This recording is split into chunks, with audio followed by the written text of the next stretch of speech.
ચિંતા કરવાની કઈ જરૂર નથી. ચિંતા કરવાની કાંઈ જરૂર નથી એવું કહે છે. જુઓ, સાંભળો દોસ્તો, વાત એવી છે કે ફેસબુકની અંદરથી જે મંથ પૂરો થાય અને પેમેન્ટ અપડેટ કરતા હોય, દાખલા તરીકે આ જાન્યુઆરી 2024 મંથ પૂરો થયો અને ફેબ્રુઆરી મંથની અંદર પેમેન્ટ પ્રોસેસની અંદર અપડેટ કરતા હોય છે. દર વખતે કેવું બને છે, 2 કે 3 તારીખની આસપાસ આપણું જે પેમેન્ટ છે એ અપડેટ થઈ જતું હોય છે.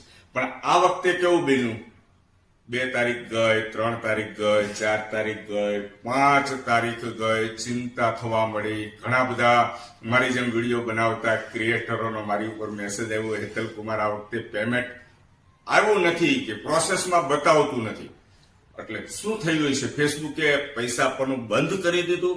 આવા બધા વિચારો મનની અંદર આવતા હોય છે. નવા ક્રિએટરો હોય છે, એમના પણ પ્રશ્નો હોય છે. નવા ક્રિએટરને તો કેવું બને કે કોઈ બેંક ડિટેલ્સની અંદર અથવા ટેક્સ ઇન્ફોર્મેશન ફોર્મ ભરવાની અંદર કઈ ભૂલ કરી હોય તો પૈસા ન આવે, તો અપડેટ થયેલું ન બતાવે. પણ આ તો છે રેગ્યુલર મારી જેમ વર્ક કરતા ક્રિએટરોને પણ 5 તારીખ થઈ પૈસા બતાવતા નહોતા, પ્રોસેસમાં નહોતું બતાવતા. એટલે ચિંતા થવા મળી કે કેમ નહીં આવે, બંધ કરી દીધું.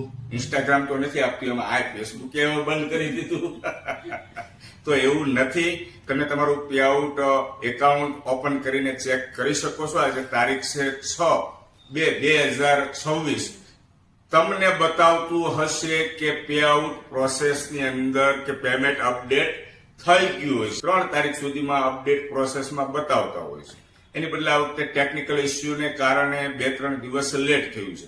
અને આ પેમેન્ટ 21 ફેબ્રુઆરીએ પેડ બતાવશે તમારા એકાઉન્ટ. પેડ બતાવ્યા પછી 7 દિવસ, બેંકના 7 વર્કિંગ દિવસના ટાઈમિંગથી તમારા એકાઉન્ટમાં આવી જશે. બી પોઝિટિવ, ચિંતા કરવાની જરૂર નથી. ફેસબુકની અંદર તમે મહેનત કરી છે, વિડીયો બનાવ્યા છે, રેગ્યુલર વર્ક કરો છો, રેગ્યુલર પૈસા આવે છે, આવતા જ રહેશે.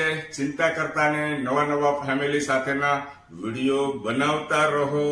તમે તમારું પે આઉટ એકાઉન્ટ ચેક કરીને જોજો.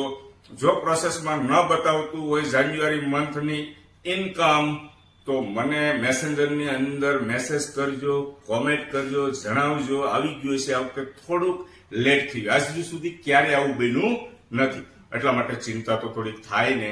Thank you.